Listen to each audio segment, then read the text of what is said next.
ప్రస్తుతం తెలంగాణ రాష్ట్రంలో అధికారంలో ఉన్న టీఆర్ఎస్ పార్టీలో కేసీఆర్ తర్వాత అంతటి సమర్థుడైన నాయకుడు ఎవరంటే టక్కున వచ్చే సమాధానమే హరీష్ రావు. కానీ హరీష్ రావుకు పార్టీలో అంతటి ప్రాధాన్యం లేదనే పుకార్లు అధికార పార్టీల్లో రాజకీయ వర్గాల్లో షికార్లు చేస్తున్నాయి.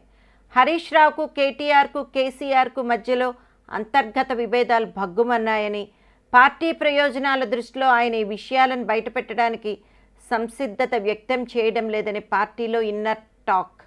అటు కేసీఆర్పై అసంతృప్తితో కొనసాగుతున్న హరీష్ రావుకు కాంగ్రెస్ గాలం వేస్తుందని, హరీష్ ఎప్పుడైనా పార్టీ ఫిరాయించే అవకాశం లేకపోలేదని, హరీష్ ఎప్పుడు ఈ నిర్ణయం దిశగా ఆలోచిస్తే కాంగ్రెస్ పార్టీ ఆయనకి స్వాగతం పలకాలనే కుతూహలంతో ఉందని పుకార్లు షికార్లు చేస్తున్నాయి.